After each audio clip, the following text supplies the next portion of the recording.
Hello friends, ഇന്ന് നമ്മൾ കാശ്മീരിലെ ദൂദ് പത്രി എന്ന് പറയുന്ന വില്ലേജ് ടൂറിസത്തിൻ്റെ ഒരു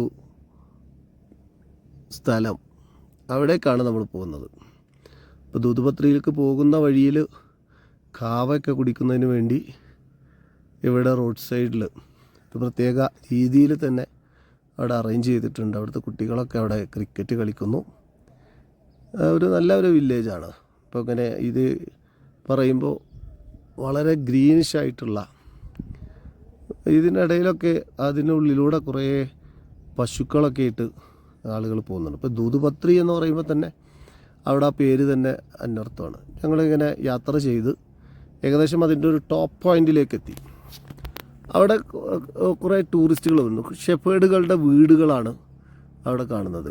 ഇവർ 6 മാസമാണ് ഇവിടെ, ഏകദേശം 6 മാസത്തിലേ ഇവിടെ ഉണ്ടാവുള്ളൂ. അവരുടെ വീടുകളൊക്കെ ഒരു പ്രത്യേക രീതിയിലാണ് നിർമ്മിച്ചിട്ടുള്ളത്. കളിമണ്ണൊക്കെ അതുകൊണ്ട് നമ്മൾ സിമൻ്റൊന്നും ഉപയോഗിച്ചിട്ടില്ല.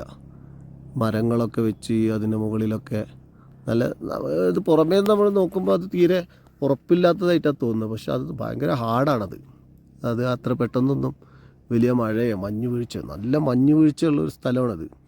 ഇപ്പോൾ ഇവർ പറയുന്നത് ഡിസംബർ, ജനുവരി, ഫെബ്രുവരി, മാർച്ച്, ഏപ്രിൽ പകുതി വരെ ശക്തമായി മഞ്ഞ് വീഴുന്ന സമയമാണ്. ആ സമയത്ത് ഇവരൊക്കെ ഇവിടെ നിന്ന് ഇതിനപ്പുറത്ത്, ഇതിന് താഴെ ഒരു വില്ലേജ് ഉണ്ട്, ബഡ്ഗാമിൻ്റെ അടുത്തേക്കൊക്കെ ആയിട്ട്. അവിടേക്കാണ് അവരുടെ താമസം. മറ്റ് സമയങ്ങളിൽ അവരിവിടെ വന്നു. ഇതൊരു ചെറിയ കുടിലുകളാണ്. ഇതുപോലെ ധാരാളം കുടിലുകൾ ഇവിടെ ഉണ്ട്. ഈ കുടിലുകളിലാണ് ഇവരുടെ താമസം. ഇതിൻ്റെ ഒരു പ്രത്യേകത, ഈ കുടിലുകളുടെ ഒരു സൈഡ് അവരൊരു കച്ചവടത്തിന് വേണ്ടി ചായ അങ്ങനെ പറയുന്ന സ്നാക്സും അങ്ങനെയൊക്കെ ആയിട്ട് ഒരുക്കിയിട്ടുണ്ട്. മറ്റൊരു ഭാഗത്തൊരു ചെറിയ റൂം, അതിനകത്താണ് അവർ കിടന്നുറങ്ങുന്നതൊക്കെ. അപ്പോൾ ഇതുപോലെ കുറേ വീടുകളാണ് ഇവിടങ്ങളിലായിട്ട് ഉള്ളത്. അത്തരം വീടുകളിൽ ഇങ്ങനെ ഇവിടെ ഉള്ളവർ പ്രധാനമായിട്ടും ഹോഴ്സ് റൈഡിങ്ങിന്, ഹോഴ്സ് റൈഡിന് വേണ്ടി ഇവരൊക്കെ കൊണ്ടുപോകുന്നു. അതൊക്കെയാണ് ഇവരുടെ ജോലി. ഇവിടെ മക്കളും അവരുടെ പേരമക്കളും അവരുടെ കുട്ടികളും ഒക്കെ ഈ വീടുകൾ ശ്രദ്ധിച്ചാൽ അതിൻ്റെ മുകളിലൊക്കെ കയറി അതൊക്കെ ശരിപ്പെടുത്തുന്നവരൊക്കെയാണ്. ഞങ്ങൾ തീർച്ചയായിട്ടും ഈ വില്ലേജ് ടൂറിസത്തിൻ്റെ ഭാഗമായിട്ട് തന്നെ ഇവിടെ എന്തൊക്കെയാണ് ഉള്ളത് എന്നുള്ളത് അറിയാനൊരു ചെറിയ ആഗ്രഹം. അപ്പോൾ ഇവിടുത്തെ വീട്ടുകാരോട് കാര്യങ്ങളൊക്കെ അന്വേഷിച്ചു. അങ്ങനെ ഇവിടെ ഈ വീടിൻ്റെ വീഡിയോകൾ അവർ സ്വാഭാവികമായിട്ട് വളരെ കോപ്പറേറ്റീവാണ്. ഇവരുടെ ഈ വില്ലേജ് ടൂറിസത്തിൽ പ്രൊമോട്ട് ചെയ്യുന്നത് കൊണ്ട് തന്നെ വീഡിയോ എടുക്കുന്നത് കൊണ്ടോ അല്ലെങ്കിൽ അവരുടെ വീടുകളുടെ ചിത്രങ്ങൾ പകർത്തുന്നത് കൊണ്ടോ വീടിനകത്ത് നിന്ന് കണ്ട ഇതുപോലെ വീടുകളിലൊക്കെ ഗ്ലാസ്സുകളൊക്കെ പാകിയിട്ട് ഇങ്ങനെ അവർക്ക് അങ്ങനെയുള്ള ഒരു കോൺഫിഡൻഷ്യൽ ഇതൊന്നുമില്ല. അപ്പോൾ അത് അവിടെയുള്ള വീഡിയോകളൊക്കെ പകർത്തി ഇനി ഞങ്ങളുടെ ഒരു പ്ലാന് ഇതിനുള്ള ഏരിയകളിലേക്കൊക്കെ ഒന്ന് പോയി നോക്കണം. അപ്പോൾ അതിന് കുതിരയുണ്ട്, അതോടൊപ്പം തന്നെ മറ്റു ബൈക്കും ഉണ്ട്. ഒരു 4 വീലർ ബൈക്കുണ്ട്, ഒരു അഡ്വഞ്ചർ മഡ് റേസ് ബൈക്കും ഉണ്ട്. പക്ഷെ വലിയ ചാർജാണ് ഇതിന്. ഏജൻസികളൊക്കെ വലിയ ചാർജാണ് പറയുന്നത്. അപ്പോൾ ഞങ്ങൾ കുറച്ചൊന്ന് നടന്നു നോക്കാം, ഉള്ളിലേക്കൊക്കെ ഒന്ന് നടന്നു നോക്കാം എന്ന് കരുതി ഇങ്ങനെ നടന്ന് ഏകദേശം കുറച്ച് ഉള്ളിലേക്ക് എത്തിയപ്പോൾ ഒരാളെ ഒരു വയസ്സായ വളരെ സാധുവായ ഒരു മനുഷ്യനെ കണ്ടുമുട്ടി. ഞങ്ങളുടെ കൂടെ ഉള്ളവരൊക്കെ ഇങ്ങനെ ഇങ്ങനെ സംസാരിക്കുകയാണ്. വെറുതെ അവിടുത്തെ കാര്യങ്ങളൊക്കെ ഇങ്ങനെ സംസാരിച്ചുകൊണ്ടിരിക്കുകയാണ്. സംസാരിച്ചപ്പോൾ അദ്ദേഹത്തോട് നമ്മുടെ ആഗ്രഹങ്ങളൊക്കെ പറഞ്ഞപ്പോൾ അദ്ദേഹം ഞങ്ങളെ കൂട്ടിക്കൊണ്ടുപോവുക, ഞങ്ങളോട് വരാൻ പറഞ്ഞു. അപ്പോൾ എവിടേക്കാന്ന് ചോദിച്ചപ്പോൾ അദ്ദേഹം പറഞ്ഞത് അവരുടെ വീട്ടിലേക്ക് വായോ, അവിടെ വന്ന് ചായയൊക്കെ കുടിക്കുക, എന്നിട്ട് അവിടുന്ന് സംസാരിക്കാമെന്ന് പറഞ്ഞു. അപ്പോൾ ആദ്യത്തിലൊരു ചെറിയൊരു പേടിയും കാര്യങ്ങളൊക്കെ ഉണ്ടായിരുന്നെങ്കിലും ഞങ്ങൾ അദ്ദേഹത്തിൻ്റെ പിറകെ ഇങ്ങനെ പോയിക്കൊണ്ടിരിക്കുക. അപ്പോൾ ഞങ്ങളുടെ യാത്രയിലുള്ളവരാണ് ഈ പോയിക്കൊണ്ടിരിക്കുന്നത്.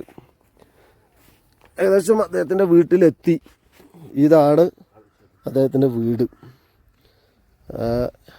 6 മാസത്തിൽ ഇവിടെയാണ് ഇവരുള്ളത്. അപ്പോൾ വീടിനകത്തേക്കൊക്കെ കയറിയിരിക്കാൻ ആവശ്യപ്പെട്ടത് പ്രകാരം ഇതാണ് നമ്മളുടെ ആ വീട്ടിൽ അവരുടെ ദീദി അവരുടെ വീടിനകത്തേക്ക് കയറി അവിടെ ചെറിയൊരു അടുപ്പ്, അവിടെ ഭക്ഷണങ്ങൾ ഒക്കെ പാകം ചെയ്തു. ഇപ്പോൾ ഇവരുമായിട്ട് ഞങ്ങൾ സംസാരിച്ചു. ഇവർ പറഞ്ഞത് ഞങ്ങൾക്ക് ഇവിടെ ഉള്ളു ഭാഗങ്ങളിലേക്കൊക്കെ ഒന്ന് കുതിരയുടെ മുകളിലായിട്ടൊന്ന് യാത്ര ചെയ്യണം.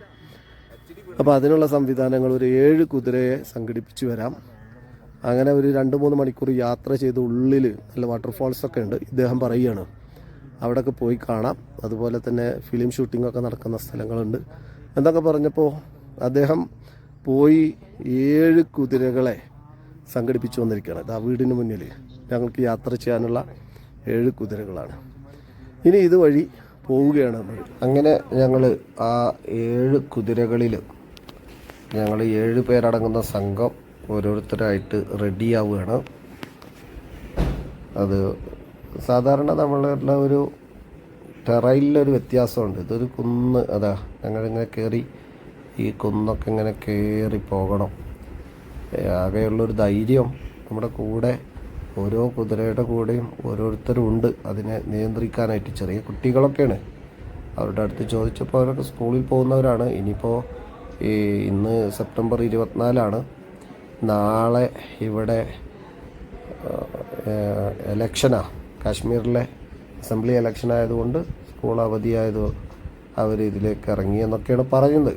ഏതായിരുന്നാലും അവരുമായിട്ട് ഞങ്ങളിങ്ങനെ ഈ ആളാണ് ഞങ്ങളുടെ ഈ 7 കുതിരകളെയൊക്കെ സംഘടിപ്പിച്ച് അവിടെ വീട്ടിലേക്കൊക്കെ കൊണ്ടുപോയി അവിടെ ഭക്ഷണമൊക്കെ റെഡിയാക്കാമെന്ന് പറഞ്ഞത്. അപ്പോൾ ഭക്ഷണം അവിടെ ഇവരുടെ വൈഫ് അവിടെ റെഡിയാക്കിക്കൊണ്ടിരിക്കുകയാണ്.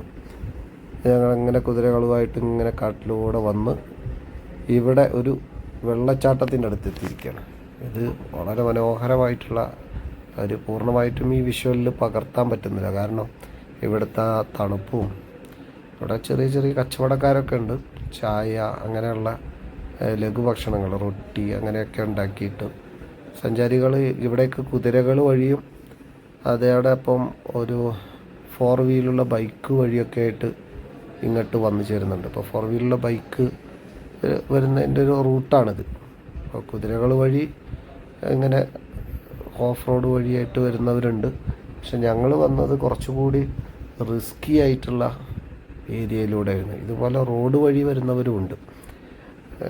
ഞങ്ങളെ ഈ 7 പേരെയും കൊണ്ടുവന്നത് ഈ കാട്ടിൻ്റെ ഉള്ളിലൂടെയാണ് കൊണ്ടുവന്ന് ഇവിടെ എത്തിയത്. ഇതുപോലെ 4 വീലുള്ള ഈ ബൈക്കുകൾ അതിനൊരു റൈഡർ അവർ തന്നെ ഉണ്ടാവും, അല്ലാതെ നമ്മളുടെ കയ്യിൽ തരില്ല. ഇത് കുറച്ചുകൂടിയും ഈ ഓഫ് റോഡ് മറിഞ്ഞു വീഴാനൊക്കെ സാധ്യത ഉണ്ട്. അപ്പോൾ അതുകൊണ്ട് ലൈസൻസ് ഉള്ളവരൊക്കെ ഡ്രൈവ് ചെയ്യാൻ പറ്റുമോ എന്നൊക്കെയാണ് പറയുന്നത്. അത് ഒരു റൗണ്ട് ഇവിടെ വന്നു പോകാൻ 1-2 മണിക്കൂറാണ് അവർ പറയുന്നത്. അതിന് വലിയ ചാർജും 1400 വരെയൊക്കെ പറയുന്നുണ്ട്. പിന്നീട് ഞങ്ങൾ തിരിച്ചു പോവുകയാണ്. അപ്പോൾ ഇവിടുത്തെ ഈ കാണുന്ന ഈ മെഡോ ഇവിടെ പൂർണ്ണമായിട്ടും പൂവുകളൊക്കെ ഉണ്ടാകുന്ന ഒരു ഏരിയയാണ്. പക്ഷേ ഈ സീസണിൽ അതൊന്നും അവിടെ ഇല്ല. മഞ്ഞ് വീഴുന്ന 10 അടിയോളം മഞ്ഞൊക്കെ മഞ്ഞ് വീണ് കിടക്കുന്ന ഇവിടെ നവംബർ ഡിസംബർ മാസങ്ങളിലൊക്കെ അത്രമാത്രം മഞ്ഞ് മൂടപ്പെടുന്നൊരു സ്ഥലമാണ്. ഫിലിം ഷൂട്ടിങ്ങൊക്കെ നടക്കുന്ന നല്ല മനോഹരമായിട്ടുള്ള ഒരു ലൊക്കേഷൻ കൂടിയാണ്. അതെല്ലാം താണ്ടി ഞങ്ങൾ അവരുടെ വീടിനടുത്തുള്ള ഒരു സ്ഥലത്ത് അവിടെ ഇരിയൊക്കെ ഇട്ട് അദ്ദേഹം ഭക്ഷണമൊക്കെ ഞങ്ങൾക്ക് കൊണ്ടുവന്നു തന്നു. നല്ല റൊട്ടിയുണ്ട്, കൂടെ ഈ പരിപ്പും അതോടൊപ്പം ഒരു കോഴിമുട്ടയും, അങ്ങനെ അണ്ട ദാൽ എന്നൊക്കെ പറഞ്ഞ് ഭക്ഷണം തന്നു. ഞങ്ങളതൊക്കെ കഴിച്ചു. അവരുടെ യാത്ര പറഞ്ഞ് തിരിച്ചിറങ്ങുകയാണ്. ഈ ദൂത് പത്രിയിൽ നിന്ന് തിരിച്ചിറങ്ങുന്ന വഴി ഒരു മേട്, ഇവിടെ കാണുന്നതൊക്കെ ഈ ചെമ്മരിയാടുകളാണ്, കട്ടിടയന്മാർ, വിവിധങ്ങളോടൊപ്പം തന്നെ വിവിധ ഗ്രൂപ്പുകളുടെ ഇതിനായിട്ട് വരുന്നവർ ഈ ചെമ്മരിയാടിൻ്റെ അതിന് പുറത്തുള്ള ഈ കമ്പിളി അത് ഇവിടുന്ന് കട്ട് ചെയ്തെടുക്കുന്നുണ്ട്. ഇതിൻ്റെ തോല് ഒരാളതിങ്ങനെ കട്ട് ചെയ്തെടുക്കുകയാണ്. നമ്മൾ ആദ്യം കരുതി ഇതിന് നല്ല വേദനയൊക്കെ ഉണ്ടാകുന്നു. പക്ഷേ ഇത് കൂടുതൽ തിങ്ങി നിറയുമ്പോൾ അതിന് നടക്കാനും ചില ചെമ്മരിയാടുകളൊക്കെ അവിടെ കിടക്കുകയാണ്, അത്രയും വെയിറ്റ് വന്നിട്ട്. ഇത് കട്ട് ചെയ്തെടുത്ത് അത് പ്രോസസ്സിങ് ആണ്. പിന്നീട് മറ്റു പല ആവശ്യങ്ങൾക്കായിട്ട് നമ്മൾ ഉപയോഗിക്കുന്നുണ്ട്. ഇവരുടെ അടുത്ത് ചോദിക്കുമ്പോൾ ഇവർ പറയുന്നത് ഇതിന് 1 മാസമൊക്കെ ആകുമ്പോഴേക്കും ഇത് വീണ്ടും പുതിയ ഈ തോലൊക്കെ വരും എന്നാണ്. ഏതായിരുന്നാലും ഞങ്ങളുടെ ദൂത് പത്രിയുടെ ഈ ഒരു എക്സ്പ്ലോറിംഗ് വീഡിയോ ഇവിടെ അവസാനിക്കുകയാണ്. ദൂത് പത്രി കാശ്മീരിലെ ഒരു വില്ലേജ് ടൂറിസത്തിൻ്റെ ഒരു വലിയൊരു ഉദാഹരണം കൂടിയാണ്. 6 മാസത്തിൽ അവരവിടെ കൃത്യമായിട്ട് അവരുടെ ഉപജീവനമായിട്ട് കണ്ടെത്തുന്നതാണ്. വളരെ മനോഹരമായ കാഴ്ചകളാണ് ദൂത് പത്രിയിൽ എല്ലാ ഇടങ്ങളും സഞ്ചാരികൾക്ക് വേണ്ടി തുറന്നു വെക്കുന്നത്. ഏതായിരുന്നാലും സമയത്തിനനുസരിച്ച് കാശ്മീർ സഞ്ചരിക്കുന്നവർ ഇവിടെ കൂടി പോയി അതുകൂടി കാണാൻ നമ്മൾ റെക്കമെൻഡ് ചെയ്യുകയാണ്. Okay, by.